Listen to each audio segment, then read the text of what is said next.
oogenesis जो process है हमारा, ठीक है, इस पे हम लोग थोड़ा प्रकाश डालते हैं। तो oogenesis क्या, तो oogenesis जैसे मैंने पहले ही बताया, process of female gamete formation, ठीक है, बाकी फीमेल गैमेट्स को बनाने के प्रोसेस को हम लोग क्या कहते हैं, oogenesis कहते हैं। लेकिन फर्दर इसको और अच्छे से अगर आप बोलना चाहो तो क्या बोल सकते हो, तो oogenesis is the process of secondary oocyte formation from the premature germ cell. Premature germ cell के बारे में मैं बताता हूँ, लेकिन उससे पहले एकदम बेसिक से हम लोग लेके चलेंगे, जिससे कोई दिमाग में कोई कंफ्यूजन ही ना रहे मेरे चैनल पे आने के बाद। तो देखो, जैसे मैंने गैमेट्स की बात की, मेल और फीमेल गैमेट्स, तो फादर से मेल गैमेट आया स्पर्म, मदर से क्या है, फीमेल गैमेट आया ओवम, और ये दोनों फर्टिलाइज करते हैं, और फर्टिलाइज करके क्या बनाते हैं, जाइगोट बनाते हैं। ये जाइगोट फर्दर जब जाता है यूट्राइन में तो क्या बनता है, यूक सैक। क्या बनता है, यूक सैक। और इसी यूक सैक में क्या आता है, जर्म सेल। क्या आते हैं, जर्म सेल। और इन जर्म सेल्स के पास ये पावर होता है कि किसी भी ऑर्गन में ये क्या हो सकते हैं, डेवलप हो सकते हैं। That is the power of germ cell. अब इसी को देखो, oogenesis के हम स्टेप्स को समझेंगे और जर्म सेल्स कैसे इसमें अपना इंपॉर्टेंट रोल निभा रहा है उसको समझेंगे।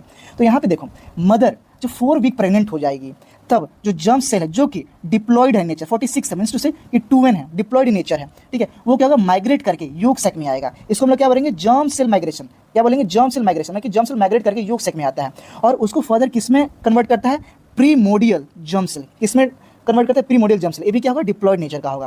फिर जो प्रीमोडियल जर्म सेल्स है वो क्या करेगा, माइटोटिक डिवीजन करेगा। माइटोटिक डिवीजन क्या होता है, तो समसूत्री विभाजन, मतलब कि जितना नंबर ऑफ एन यहाँ पे होगा, क्रोमोसोम होगा, उतना ही नंबर ऑफ क्रोमोसोम क्या होगा, अगले प्रोसेस में भी होगा। तो ये माइटोटिक डिवीजन करने का क्या बनाता है, उगोनिया बनाता है। क्या बनाता है, उगोनिया। ये भी क्या होगा, 2n होगा। और ये कितना नंबर होगा, 7 million at the time of 20 week के टाइम पे किसका नंबर कितना होगा, 7 मिलियन होगा। फिर से माइटोटिक डिवीजन करता है और माइटोटिक डिवीजन करके ये क्या बनाता है, प्राइमरी oocyte बनाता है, जिसका नंबर कितना होता है, 2n होता है। और एट द बर्थ कितना पूरा हो जाता है, 2 मिलियन। एट द बर्थ कितना बच जाता है, 2 मिलियन। और कितना इसका नेचर क्या, डिप्लॉयड नेचर का होगा, क्योंकि माइटोटिक डिवीजन हो रहा है।